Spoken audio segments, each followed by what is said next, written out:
Hello net aspirants. आज पढ़ने वाले हैं हम लोग प्रैग्मेटिज्म के कॉन्सेप्ट और उसके फॉर्म। चलिए समझते हैं प्रैग्मेटिज्म क्या है, प्रैग्मेटिज्म फिलोसफी। तो प्रैग्मेटिज्म फिलोसफी जो है उसका मानना है कि कोई भी ट्रूथ या नॉलेज फिक्स नहीं होता या एब्सोल्यूट नहीं होता, रेदर वह चेंज होते रहता है समय के साथ, सिचुएशन के साथ, individual to individual, society to society, always changing में रहता है वो। प्रैग्मेटिज्म फिलोसफी यह भी मानते हैं कि कोई भी नॉलेज तभी वर्कफुल होगा, तभी वैलिड होगा अगर वो ह्यूमन के द्वारा यूटिलाइज किया जा सके उसके लाइफस्टाइल में, उसके लाइवलीहुड रन करने में। यानी कि नॉलेज ह्यूमन को सेटिस्फाई कर पाए, ह्यूमन को प्रोडक्टिव सिटीजन बना पाए, तभी वो यूजफुल नॉलेज होगा, गुड नॉलेज होगा। यह फिलोसफी जो है वह pragmatism and materialism and spiritualism के मिडिल में रहता है, क्योंकि यह मानता है कि नॉलेज चाहे कोई भी फॉर्म में हो, चाहे वो आइडिया के फॉर्म में हो या मटेरियल के फॉर्म में हो,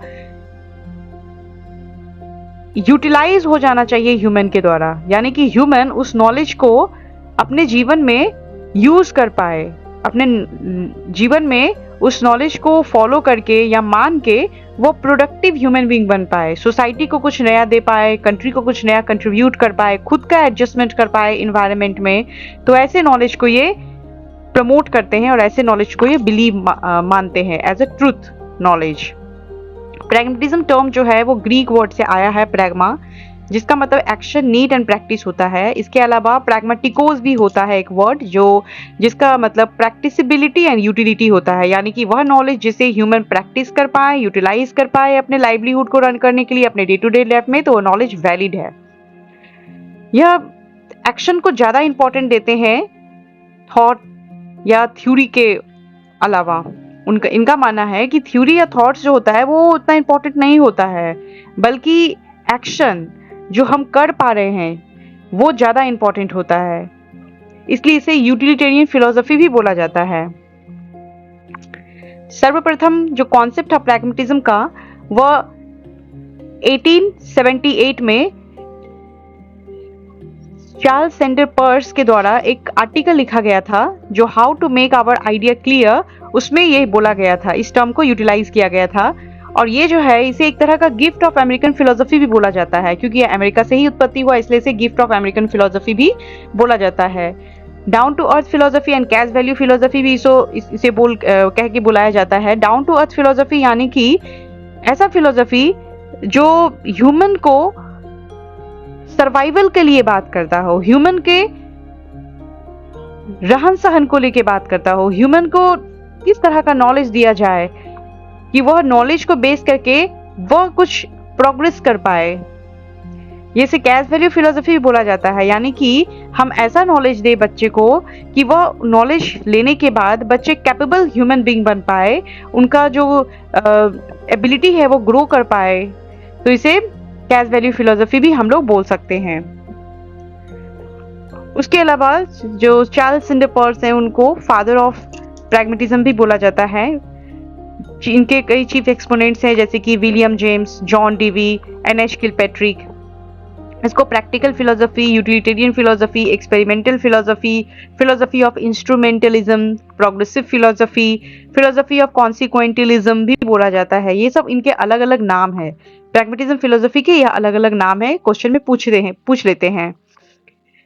इसके टोटल 4 प्रकार होते हैं, 4 टाइप्स ऑफ प्रैग्मेटिज्म होते हैं, जैसे कि humanistic pragmatism, experimental pragmatism, nominalistic pragmatism and biological pragmatism.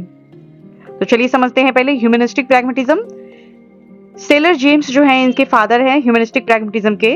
उनका मानना है कि कोई भी आइडिया हो या कोई भी नॉलेज जो ह्यूमन के नीड्स को सेटिस्फाई करे, ह्यूमन जिसे यूज करके एक प्रोडक्टिव ह्यूमन बीइंग बन पाए या उसके डिजायर को सेटिस्फाई करे, ये ह्यूमन के एस्पिरेशंस को फुलफिल करे, तो बोलेंगे कि वो नॉलेज वैलिड है या नॉलेज गुड है या परफेक्ट नॉलेज बोल सकते हैं जिसे हम। हालांकि ये परफेक्ट नॉलेज का कॉन्सेप्ट नहीं दिए हैं। इनका मानना होता है कि नॉलेज जो होना चाहिए वो ह्यूमन के लिए होना चाहिए, जो पोथी ना हो, किताब में सिर्फ लिखा ही ना हो, उसे ह्यूमन अपने जीवन में यूटिलाइज कर पाए, ऐसे नॉलेज होना चाहिए।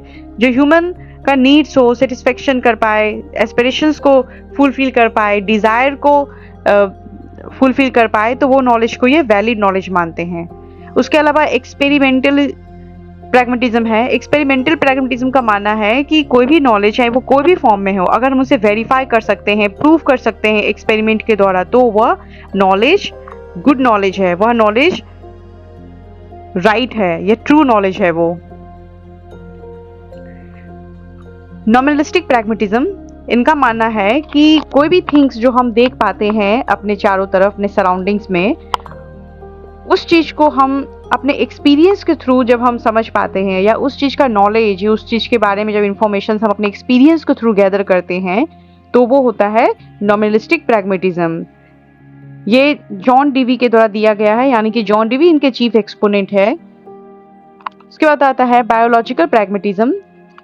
यह मानते हैं कि अगर नॉलेज अवेलेबल है, चाहे वो कोई भी फॉर्म में हो, आइडिया के फॉर्म में, बिलीफ के फॉर्म में या एक्शन के फॉर्म में, अगर वो ह्यूमन को हेल्प कर रहा है कि इन्वायरमेंट में किस तरह से वो खुद का एडजस्टमेंट कर पाए, खुद का सर्वाइवल कर पाए, खुद का ग्रोथ कर पाए, तो वो नॉलेज जो है वो गुड नॉलेज है, वो एक्सेप्टेड एंड वैलिड नॉलेज है, या जिसे हम ट्रू नॉलेज बोल सकते हैं।